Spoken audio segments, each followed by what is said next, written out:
ẹ ti ṣe mí ẹ̀wọ̀ ẹ má bínú ẹ̀yin náà máa rí i pé Facebook mi ò kí ń cut bẹ́ẹ̀ yẹn tẹ́lẹ̀ ṣùgbọ́n ó ń cut nínú àwọn followers wa nígbà tí wọ́n bá wa jagun dáadáa ìyẹn àwọn èèyàn tí Dr. Adédoyin rán sí wa nínú àwọn followers wa ó dàbí mọ́ já wọn ó lè já wọn tí wọ́n nífẹ̀ẹ́ wọn ni wọn láìkí bá a ṣe ń gbé kéèsì o nínú àwọn tí wọ́n fẹ́ rán sí wa láti hack account wa nítorí jẹ́ adákọ̀ wọn ni pé atrice ẹ̀ dé yunifásitì wọn tó wà ní Ghana èyí ṣe Dr. Adédoyin lọ́rọ̀ wọn jàre òfin kéèyàn kàn láìkí ọ̀gá rẹ̀ kéèyàn fẹ́ pé kẹ́nìkan mọ́ bu ọ̀gá àwọn ọmọ so ìgbà tí à ń fà lọ́wọ́ they were successful in tampering with our Facebook account, Facebook page tá à ń lò fún show yìí wọ́n dẹ̀ yọ dànù nínú àwọn followers wa ọ̀pọ̀lọpọ̀ nínú ẹ̀yin tó yẹ pé ẹ̀ ń wo show yìí mo bẹ̀ yín pé tẹ́ bá ti ń wo show yìí ẹ bá wa share ẹ̀ àwọn tí wọ́n follow wa recently lórí page yìí wọ́n ti yọ ọ̀pọ̀lọpọ̀ nínú wọn dànù tí wọ́n expect notification lẹ́ni tá a bá bẹ̀rẹ̀ show wọn lè rí notification mọ́ torí pé wọ́n yọ bíi 20,000 dànù wọ́n ní bíi 20,000 yọ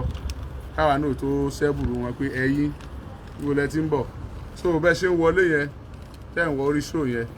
ẹ máa bá wa share ẹ̀ so that àwọn tí wọ́n ti ń wo show yìí tẹ́lẹ̀ tí àtàwọn míì tán fẹ́ wò ṣùgbọ́n tí wọ́n ti lo ọgbọ́n àlùmọ̀kọ́rọ́ yìí wọ́n fẹ́ hack Facebook wa tí wọ́n ti yọ dànù tàbí tán ti deprive wọn ní right láti rí wa wò gbogbo wọn pátápátá ẹ jọ̀ọ́ tẹ́ bá share rẹ̀ o ni wọ́n fi lè rí wa dáadáa ẹ bá wa share rẹ̀ now ìgbà tí show yìí tá à ń ṣe lẹ́ẹ̀kan yẹn tán mi bá ti padà but information kan wà very important tí mo fẹ́ give kó tó di pé mo kúrò ń bí lẹ́yìn very very soon nsìn tí wọ́n ti gbé Adédoyin kúrò ní Òṣogbo tí wọ́n ti gbé lọ sí Àbújá a nígbàgbọ́ pé Inspector General of Police wọ́n ti gbọ́ gbé wa a nígbàgbọ́ pé àwọn èèyàn ńláńlá tí wọ́n wà ní corridor of power tádédoyin mọ̀ àwọn náà ti káwọ́ sókè pé ìdájọ́ òdodo kó ṣẹlẹ̀ o wọ́n ti ń fi ọ̀rọ̀ yẹn mọ́ àwọn lọ́rùn o a nígbàgbọ́ pé àwọn ọlọ́pàá wọn fẹ́ kí ọ̀rọ̀ ìbá wọn lórúkọ jẹ́ àpapà jùlọ àwọn ọmọlúwàbí tó pọ̀ nù wọn dáadáa IG ó give order láti Àbújá kí wọ́n wá gbé Adédoyin kúrò l'Óṣogbo lẹ́ni wọ́n dẹ̀ ti gbé d'Àbújá ṣé èmi nífẹ̀ẹ́ wàhálà ni kò sẹ́ni tó nífẹ̀ẹ́ wàhálà náà àwa kàn nífẹ̀ẹ́ òdodo ni náà ó dẹ̀ rẹwà tá a bá ń jà lórí òdodo ẹ jọ̀ọ́ torí Ọlọ́run gbogbo àwa tá a máa ń pera wa ní human rights níbo la wà ná a mọ̀ pé ẹ wà dáadáa náà the case of this magnitude ó ti yẹ kó attract ọ̀pọ̀lọpọ̀ àwọn human rights ẹ jọ̀ọ́ torí Ọlọ́run tí ẹ máa gbá wọn ní pépà ẹ máa gbá wọn níwèé ẹ jẹ́ àkóra wa jọ tó bá jẹ mọ́ kí a jọ lọ sí police headquarters I am ready to go with you tó bá jẹ mọ́ ká lọ sí anywhere I am ready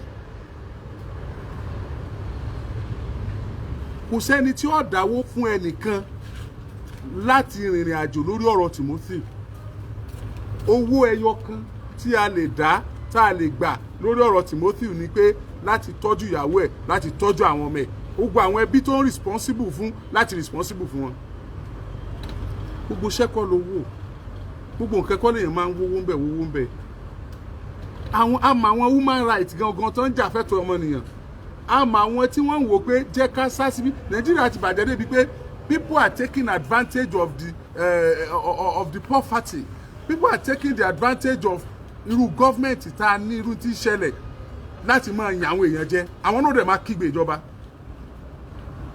mò ń sọ̀rọ̀ nípa àwọn human rights gangan, the human rights lawyers, the NGOs, àwọn tó máa ń jà fún ẹ̀tọ́ ọmọnìyàn, ẹ jẹ́ ká dìde,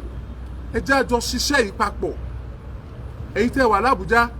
ẹ jẹ́ kọ́rẹ́ mi tó wà l'Àbújá gbọ́ tá a jọ ń ṣerú nǹkan báyìí, ẹ tètè sọ fún un. Bébí bá ṣe ń kígbe ń bí tèmi ń bá sọ̀rọ̀, kẹ́yìn náà bá sọ̀rọ̀, kó mọ pàtàkì nǹkan tá à ń sọ yìí, kó mọ pàtàkì nǹkan tá à ń ṣe. Ẹ jọ̀ọ́ torí Ọlọ́run, bí tọ́rọ̀ kù sí nìyẹn o. For the fact pé wọ́n gbé Timothy kúrò ní Òṣogbo, wọ́n gbé Adédoyin kúrò l'Óṣogbo, wọ́n gbé lọ sí Àbújá, kò tí ì sọ pé a ti borí o. The case file wọ́n ti gbà á lọ́wọ́ IPO. Torí ara tá a fẹ́ kéde lónìí, tá a fẹ́ bẹ̀bẹ̀ fún náà ni pé kí ìjọba kan dákun kán bá wa change IPO tó ń ṣe kéèsì yẹn. Ara tá a fẹ́ bẹ̀bẹ̀ ni pé a fẹ́ kán change IPO tó ń ṣe kéèsì yẹn, and I'm sure IPO yẹn yóò sùn lé rẹ̀ lónìí, yóò forí lé sùkà. Òun gbọ́n ṣẹ̀ṣẹ̀ sinmi ni. Kì í ṣe pé torí pé ẹ gbowó la fi sọ bẹ́ẹ̀ o. Àní kí wọ́n má bàa fi wàhálà pa yín. IPO kí wọ́n má bàa fi wàhálà pa yín ni. Ṣé ẹ rí pé ọrùn yín fúyẹ́ báyìí bẹ́ẹ̀ ṣe gbé kéèsì kúrò lọ́dọ̀ yín IPO? Ṣé mo apárọ́ ni? Ọrùn wọn fúyẹ́, kódà bí wọ́n bá bu òkèlè nísìn yóò lọ tààrà nígbà wọ́n ti gbé wàhálà kúrò lọ́rùn yín. Gbogbo case file náà ti gbà lọ́wọ́ wọn pátápátá, wọ́n ti kó lọ Àbújá. Tẹ́ bá ní béèrè, wọ́n mọ̀ bí àwọn náà ni. Àwọn tó yẹ kí wọ́n béèrè tí wọ́n ò béèrè, wọ́n mọ̀ pé wọ́n pé kí ló tẹ̀ béèrè. Àwọn CCTV tí wọ́n kírẹ́tì àgbọ̀ resort CCTV, àwọn ọ̀rọ̀ tó sọ lẹ́yìn tí wọ́n mú tán, wọ́n mọ̀ bí wọ́n pé kí ló tó sọ̀rọ̀ nígbà tí wọ́n mú tán. Ṣùgbọ́n ẹ dákun torí Ọlọ́run mọ́dọ̀ ọlọ́pàá kan dúró, gbogbo ọlọ́pàá ló ṣe dáadáa o. Ìdájọ́ òdodo lórí Timothy la kàn fẹ́ o, ọlọ́pàá kan kò ṣe tí ọ̀dá o. A kàn fẹ́ kó bọ́ sókè lọ́hùn náà ni, a kàn fẹ́ kó bọ́ sókè lọ́hùn kẹ́ lè mọ̀ pé kéèsì jẹ̀kúbẹ́ mọ́, ó ti di international case. Mo dẹ̀ fẹ́ sọ fún yín, mo dúpẹ́ pọ̀ lọ́wọ́ àwọn Oríyọmí Hamzat farm ní Canada. Ẹ̀yin tí ẹ kí sí Oríyọmí Hamzat farm gan, tí ẹ ti join Oríyọmí Hamzat láti gbà tá a ti ṣe show yìí, wọ́n ti write ìjọba Canada on this matter. Wọ́n dẹ̀ copy àwọn tí mò ń ṣe yìí, wọ́n dẹ̀ gbé fún wọn. So ó ti di international case. Wojú gbogbo ayé tí ń wo Nàìjíríà báyìí lórí ọ̀rọ̀ Timothy. Canada government is officially aware of what happened in Hilton and Resort Hotel. Àbí kí ni wọ́n pè é? Hilton Hotel and Resort. Wọ́n ti wà aware. Wọ́n fẹ́ mọ kú tó pa Timothy. Wọ́n fẹ́ mọ̀ bóyá Nàìjíríà sì ń ṣèdájọ́ òdodo àbí àṣèdájọ́ òdodo. Wọ́n fẹ́ mọ̀ bóyá àwọn kan ga jòfin lọ Nàìjíríà àbí wọn ga jòfin lọ. So ibi tó wá dé dúró yìí, mo gbà pé mi ò lè dá ṣe. So yẹ kó rí bẹ́ẹ̀ àbí ò yẹ kó rí bẹ́ẹ̀. Ìkan nínú àwọn èèyàn wa tí wọ́n jẹ́ bloggers wọ́n wà ní UK, àṣẹjọ́ ṣètò tán ni mo wá sórí sóǹsì. Mo dúpẹ́ lọ́wọ́ yín, ẹ ti kópa tí yín náà nìyẹn. Ìyẹn náà pè ní ọmọ orílẹ̀-èdè rere, ọmọ Yorùbá rere ní. Ẹ ṣé mo dúpẹ́ o. Gbogbo àwa tó kù náà, mo máa ń sọ fún yín tí mo bá ti ṣe show tán, màá ní ẹ share, I don't mind. Kò pẹ́ dandan kẹ́ acknowledge mi. Mo kàn fẹ́ ẹ jẹ́ káwọn ayé máa gbọ́ bó ṣe ń lọ ni. Ẹ jẹ́ ká máa gbọ́ bó ṣe ń lọ. Mi ò mọ̀ gbé show yìí sórí YouTube mi. Reason tí ó jẹ́ kí n gbé sórí YouTube mi ni pé YouTube mi kò àwọn tí ó wò wọ́n lè pọ̀ tó àwọn tí ó wò Facebook. So I am less concerned about the monetary aspect of this show. Ìtò jẹ mí lógún is the justice aspect of it. Justice, nothing but the justice.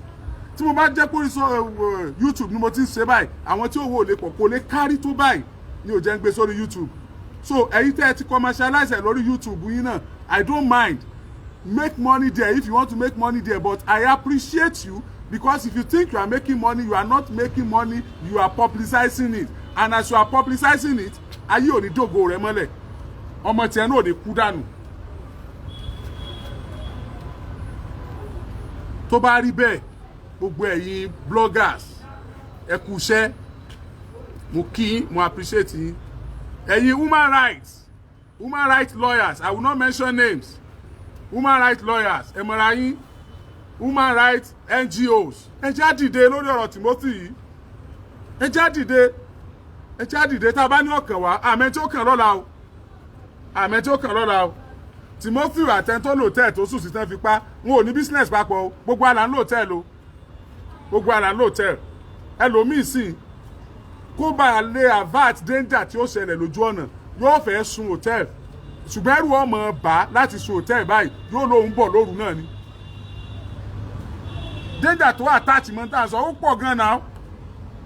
ó pọ̀ àwọn èèyàn wá labroad a ṣe ń bẹ̀ wọ́n kán wálé ọ̀pọ̀lọpọ̀ fẹ́ wálé ọdún àwọn ẹbí wọn fẹ́ rí wọn nísìn wọn ò lè wá mọ́ ẹ̀rù ń bà wọ́n pẹ̀lú mo ṣe bẹ̀ wọ́n tó jẹ́ òní wọ́n kàn yín mú sí mi ni àwọn ti wá wọ́n wá wọ́n láwọn wá ṣé Nàìjíríà yóò lòkè síbẹ̀ ọ̀pọ̀lọpọ̀ fẹ́ ta lé tó kọ́ tó ẹlòmíì ṣe ìrànlẹ̀ bí olóò fẹ́ ta ẹlòmíì ṣe ìrànlẹ̀ ó fẹ́ ta ẹ̀rí bí ṣe mọ̀ polówó lẹ́nu sọ́mẹ́ta pé ẹ wá ra lẹ́ àwọn tó ti rà tẹ́lẹ̀ ló tún ta yẹn tó wọ́n dẹ̀ lè mú development wà lù à ń lé ọmọ onílùú kúrò nílùú látàrí ìwà tí ò dáa ṣé gbogbo aláwà láǹfààní àti sá lọ ni ṣé gbogbo àwọn tó sá lọ yẹn ṣé wọ́n rí gbogbo fámìlì wọn kó kúrò Nàìjíríà ni ẹbẹ́ gẹ́ẹ̀tẹ̀ so ẹ jẹ́ ká pawọ́pọ̀ ká lé tí ọ̀dà kú ò gbélé ìbáyọ kú ò ń bẹ̀ ẹ̀rú ọmọ ba àwọn tó kù torí pé a fẹ́ mọ irú ikú tó pa Timothy a sì fẹ́ mọ irú àjànú tó yọ CCTV ìdànù then ẹ sà wọ́n mọ̀ pé ẹ mọ̀ wò mí l'Àbújá báyìí ní police headquarters wọ́n mọ̀ pé ẹ mọ̀ wò mí ẹ sà ẹ béèrè lodgers book sà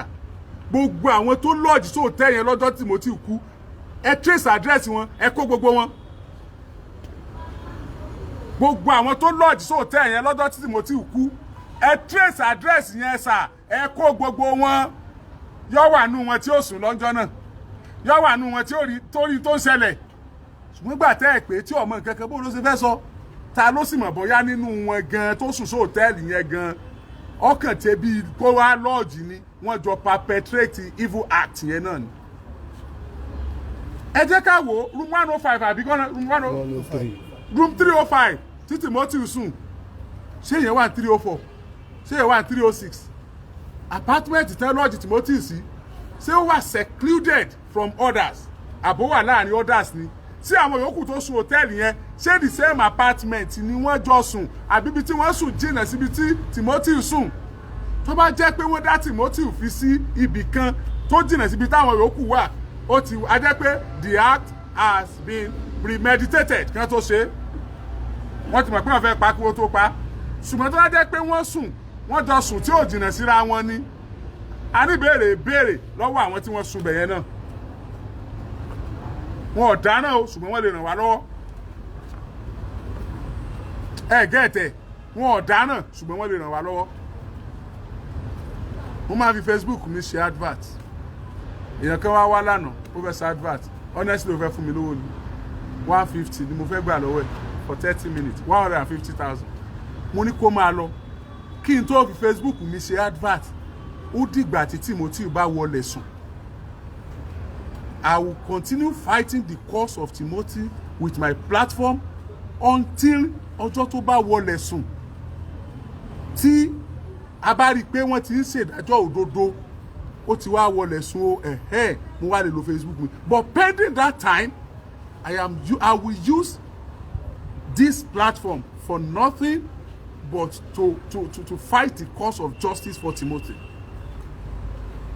Gbogbo ẹ̀yin NGOs tẹ́ ẹ ní ṣe pẹ̀lú human rights iṣẹ́ yìí ti délẹ̀ Timothy ọ̀lẹ́ nìkan Timothy ọ̀lẹ́bí tí wọ́n bá ní èèyàn dà nínú ẹbí tá a ti bí Timothy nìkan náà ni wọ́n ń béèrè tí wọ́n bá ní èèyàn dà Timothy náà ń béèrè nínú ẹbí tá a ti bí Timothy kí ló dé ẹ̀dẹ̀ kan wọn lẹ́yìn ọ̀kan ṣẹlẹ̀ kan ṣẹlẹ̀ lẹ́rùwà níjọ́ tí mo lọ ẹgbẹ́ Timothy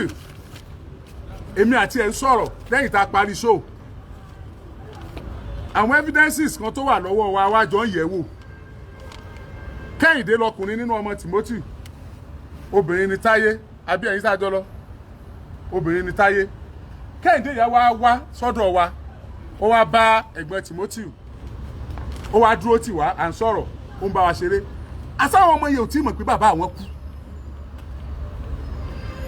bí mo ti ń sọ̀rọ̀ yìí àwọn ọmọ Timothy ò tí mọ̀ pé bàbá àwọn kú wọ́n ní bàbá wọn travel to UK ni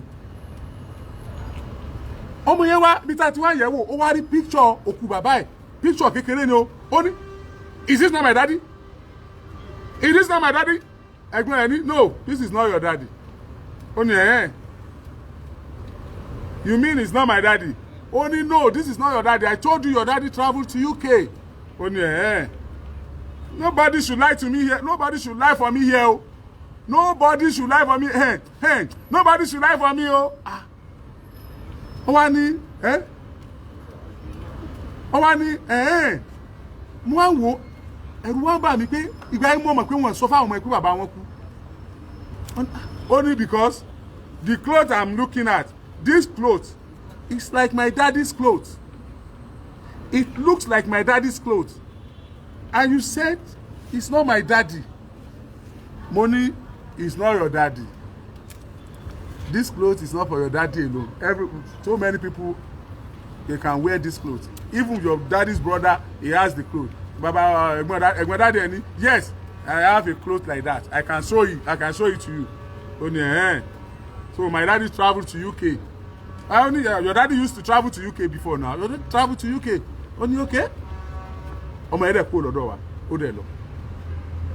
àwọn ọmọ yẹn ò tí mọ̀ pé bàbá àwọn kú àwọn ọmọ yẹn ò tí mọ̀ pé bàbá àwọn kú Timothy ó sọ fún ìyàwó ẹ̀ pé táwọn ọmọ ìbá ti kàwé dé stage kan báyìí o àwọn méjèèjì mo fẹ́ kó wọn kúrò Nàìjíríà kan travel out o nítorí condition Nàìjíríà yìí tí ò sí security kò mọ̀ pé àìsí security yẹn kò mọ̀ pé àwọn ritualist ni ó pa òun kó tó dìgbà tóun fẹ́ káwọn ọmọ àwọn kúrò Nàìjíríà àwa pera wa ní human right àwa ní dìde báyìí yóò wá jẹ́ pé béèyàn méjì bá jà tí wọ́n kẹ́jọ́ dọ́dọ̀ wa owó fọ́ọ̀mù 10,000 5,000 ìlà àwọ̀ àmọ́ ìpera wa human right lé lórí human right wo là ń ṣe ẹ̀yin lọ́yà ẹ jẹ́ ká wọ kóòtù pẹ̀lú lọ́yà bíi 50 kí pro bono ọlọ́run yìí pro bono àwọn tí wọ́n wà pé mo fẹ́ ṣe ìní gbowó mo fẹ́ ṣe kẹ́kún court káàdì ìdájọ́ òdodo kí Àbújá tí wọ́n gbé Adédoyin lọ kábùjá ó bẹ̀rẹ̀ sí ní gbàlejò kí wọ́n mọ̀ pé gbogbo Nàìjíríà ló ní interest the international organization ẹ̀yin èèyàn wa in diaspora ẹ bẹ̀rẹ̀ sí ní kọ lẹ́tà oríṣiríṣi sí wọn ní police headquarters ẹ má bú wọn o wọn ò tí ì ṣe tí ọ̀dà o ẹ jẹ́ kí wọ́n mọ̀ wípé this particular case ó ti attract international interest ó ti attract international interest ẹ jọ̀ọ́ torí Ọlọ́run ẹ jọ̀ọ́ ẹsẹ̀ wúwa ní sotítóbi rẹ̀ ṣẹ̀ compare to this ṣùgbọ́n adúpẹ́ ẹ ti wá gbé látàbújá ẹ ṣèwádìí ń bẹ̀ yẹn kó sọ̀dí tó yọ CCTV ìdànù lóòtẹ́ẹ̀lì ẹ ṣèwádìí tó bá dẹ̀ jẹ́ pé rí Abdulrahim ọmọ òun lọ́pàá ẹ má rìlíìsì àwọn náà tí wọ́n provide Abdulrahim ẹ má rìlíìsì wọn tí wọ́n fi provide Abdulrahim gbogbo èèyàn alágbára tí wọ́n bá mọ̀ gbogbo èèyàn ńláńlá ẹ má fọ̀ bẹ́ẹ̀ bọ́bẹ̀ o ẹ rántí pé gbogbo wa náà la bímọ o gbogbo wa la bímọ o mò ń bọ̀ pẹ̀lú show tí a ti dá owó fún àwọn ẹbí Timothy tá a dá owó fún ìyàwó Timothy wọ́n ń ṣètò àkáǹtì tá a lò lọ́wọ́ nínú ẹbí wọn tí ẹbí yẹn bá ti conclude pé àkáǹtì báyìí ni ẹ lọ lò gbogbo yín lẹ gbọ́ ọpẹ́ pàtàkì lọ́wọ́ brother mi kan lénìí láti United States of America wọ́n ní kí n fún ìyàwó Timothy ní 500,000 naira $500,000 ìyẹn kan ṣoṣo kò pọn dandan kí tiẹ̀ tó bá wọn kò sì pọn dandan kí tiẹ̀ mọ́ jù bẹ́ẹ̀ lọ ọmọ bó ṣe tó wọn ní dáwọ́ orú ẹ̀ fún ẹ tí n bá ti gba account number lọ́wọ́ àwọn family wọn I am coming back to you. We need to bless this family. We need to bless this family. The 3 children Timothy left behind, they need sound education. Ìyàwó rẹ̀ òun náà ní ìdàtí gbáyé rọrùn. A fẹ́ kí bàbá àti ìyá rẹ̀ kú lẹ́lẹ̀. ẹ̀yin ọmọ Nàìjíríà tẹ́ ẹ wà nílẹ̀ yìí àti jákèjádò àgbáyé, ẹ̀yin ọmọ Yorùbá ẹ dákun torí Ọlọ́run mo bẹ̀ yín, ẹ̀yin tàbújá ẹ bẹ̀rẹ̀ sí ní pera yín báyìí, wọ́n ti dábùjá o, ẹ tètè mọ ránṣẹ́ lọ o, ẹ tètè mọ ránṣẹ́ lọ o. Àwọn táwa náà ní l'Àbújá wọ́n mọ̀ bá a ṣiṣẹ́ lórí bá ṣe ń lọ láti mọ̀ tó yín létí, ṣùgbọ́n ṣé ẹ mọ̀ pẹ́sẹ̀ mi lè mọ ìyá sábùjá bí Òṣogbo nítorí pé ká mọ gun bàálù lọ lójoojúmọ́ lọ́bọ̀ ẹ̀mí èso lówó lọ, ṣùgbọ́n mo nífẹ̀ẹ́ tí mo ń ṣe, inú mi sì dùn ju kí n lówó lọ kí n má lè ṣerú eléyìí lọ, ṣùgbọ́n mo bẹ̀ yín, iṣẹ́ tí mo fẹ́ kẹ́ ẹ ṣe àwa ní tá a fẹ́ lórí ọ̀rọ̀ yìí ni pé ẹ̀yin náà bá wa tẹ àwọn buttons tó bá wà l'Àbújá. A dúpẹ́ pé igbe tá a ké igbe wa ṣiṣẹ́, wọ́n rí pa àkígbe lásán ọ̀rọ̀ wa nítumọ̀. Tó bá tún dọ̀la ibi wọn bá bá dé lórí Àbújá á jẹ́ kẹ́ gbọ́, ìgbésẹ̀ tá a gbé lórí ẹbí Timothy ìyàwó àtàwọn ọmọ ẹ̀ á jẹ́ kẹ́ gbọ́. Títí ọ̀la ọ̀hún ẹ máa share rẹ̀ o as usual. Ẹ ṣé.